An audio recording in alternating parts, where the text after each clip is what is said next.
Hi, thanks for joining me on Wilderness of the Monty. I'm back to the West Walker River and I'm at the Leavitt Meadows Trailhead off the 108. And the last time I fished for YouTube, it was the Pickle Meadow Trout Preserve down there, about a mile downstream. Today I'm gonna hike up into the meadow. The only thing I know about this is I looked at it from the road when I was driving over to the Stanislaus. And I look down. Right here where I'm starting, it looks like the regular West Walker would. But up there it goes back into that meadow zone type of stream without a lot of feature in it that I experienced down in Pickle Meadows. I fished the rest of that stretch again. I came back for Patreon and I caught two 16-inch brook trout, and I measured one of them. They were 16 inchers. And I'm gonna go up into this meadow and see if there's more. The river level's down. It was down the last time I fished. It made fishing jigs a little more tricky. And right now I was contemplating, do I want to go down there with my fly rod or with the jig? Because if the water level's down in the meadow, it's gonna be tough.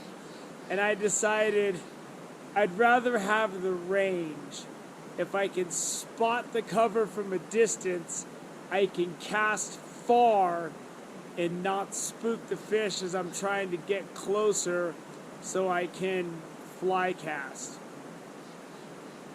I just think for exploring, this is going to be better.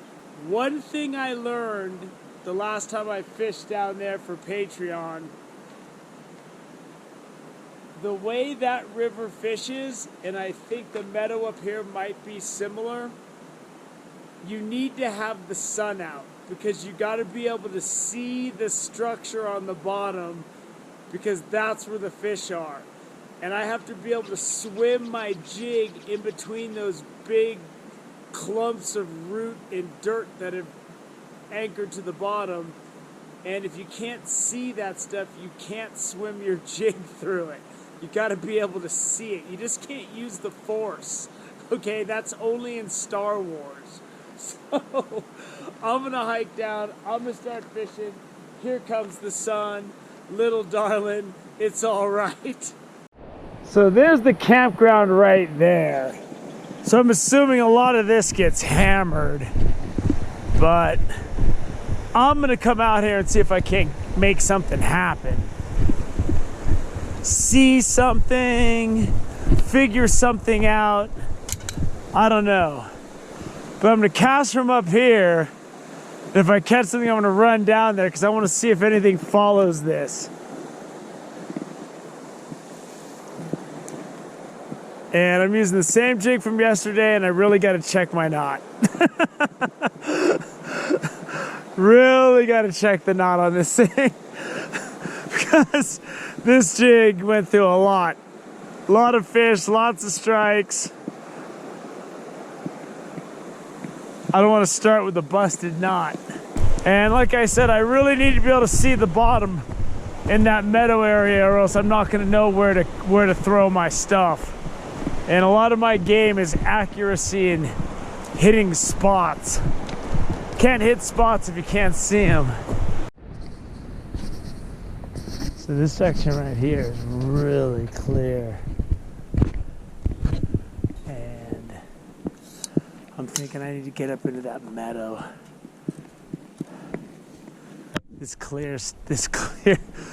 crystal clear slow stuff isn't usually the best for jigs. Cool, man. I just talked to a cool Marine. He likes to fish and I gave him my channel. So hopefully when people are stationed here, if the word can get out a little bit, then they can find killer places to fish if they're not familiar.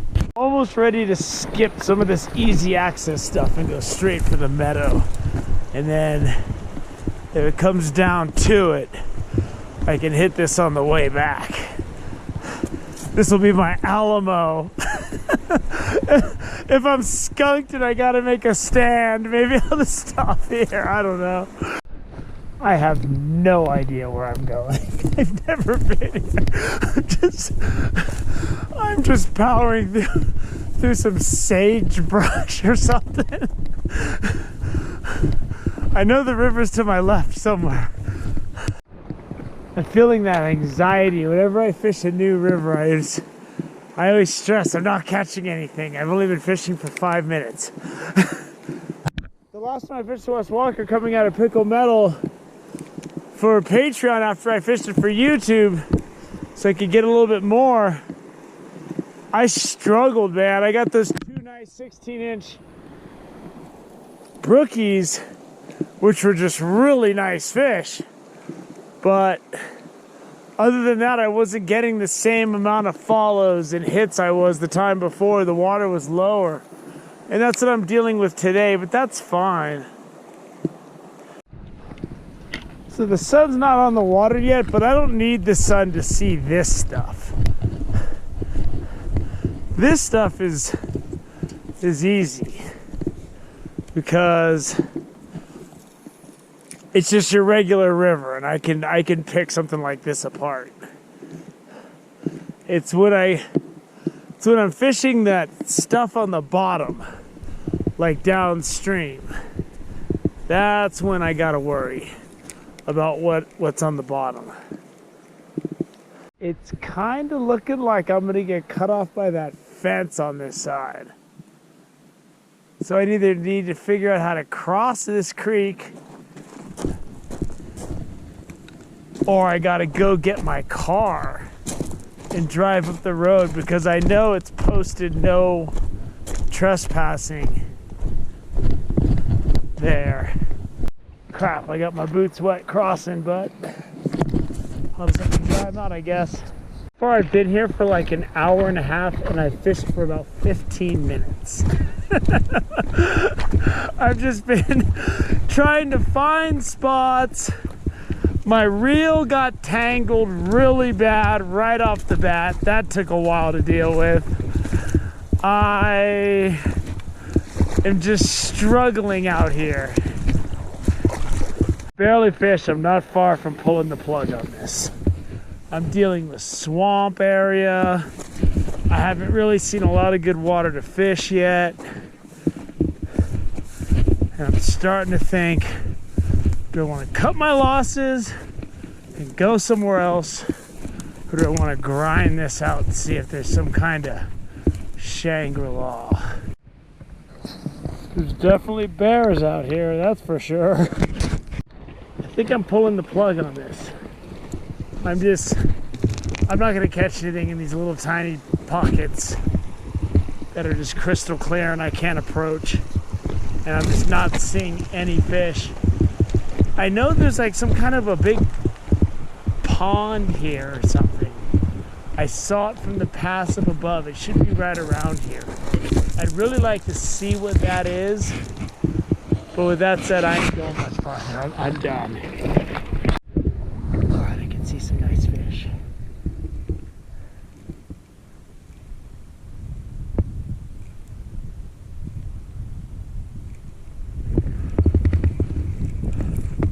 They did not go for my jig. These rainbows on the bottom, and I couldn't get them to go for my jig, so I put on a rubber jig and just let it cruise down along the bottom, and one of the big ones I could see down there picked it up, and it's a good one if I can get him in. And I cheated.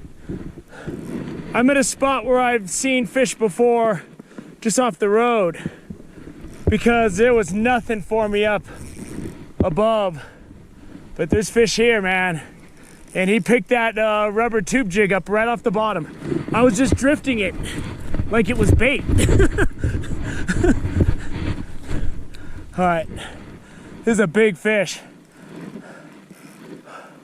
I just wanted to catch something. Today was just such a bust. It was so bad. I got to keep him out of those roots.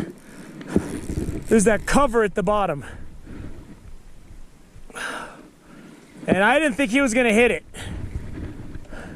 Because when I drifted my marabou jig through, I saw 3 fish scattered, and they were scared of it. And he picked this up off the bottom, man. That's a nice rainbow. Ooh. Oh man, Oh man.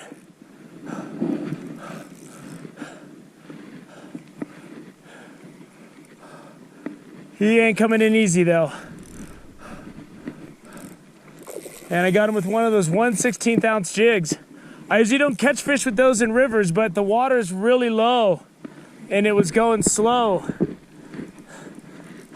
I'm gonna take a shot at this fish early because I'm gonna lose him. Get him in. Come on, buddy.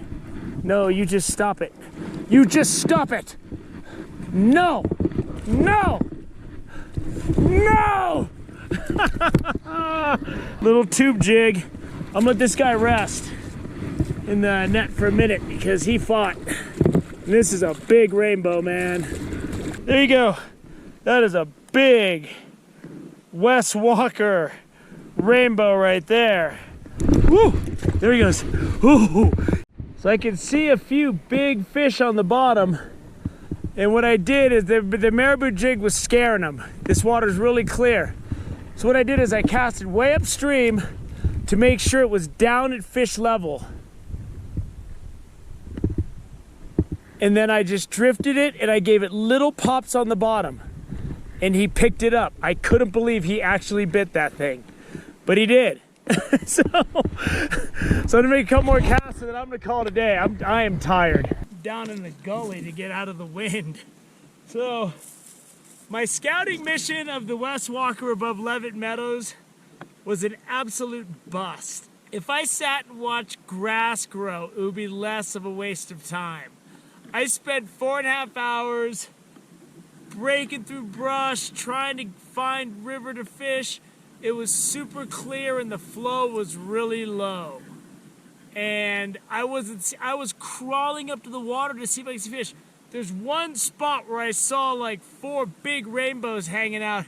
They weren't gonna bite, and I'm gonna come back when the water's up. I'm gonna come back in like June, May, when the water's way higher and the fish aren't so spooky. These never work. I pulled off the road and went down to a deep hole where I knew some big rainbows were holding. And I could faintly see them on the bottom. And I threw my big marabou jig and they just were scared of it. They didn't want it. And this was my only other option. I didn't have anything else that could get down that deep, that fast, in that small of a window. I got this 1/16 ounce jig down and scooted it across the bottom. And they probably thought because it's dark gray and red, it probably looked like a little crawfish or something. And they nailed it. But these usually don't work in rivers for me. I mean, I'm not saying run out and buy them. This is the new thing. It was just this one specific situation. I need to go pick up some 1/16 ounce marabou jigs for when the water's lower so I don't have such a big splashing entrance and then try to swim that giant thing through. A 1/16 ounce marabou jig probably has better action and I can cast that pretty far. So I hope you enjoyed this day of scouting the Wes Walker River. I didn't enjoy the scouting part, but I really enjoyed just pulling off, hiking down to the river and catching that big rainbow. So thank you for joining me on Wilderness with Amani. Until next time.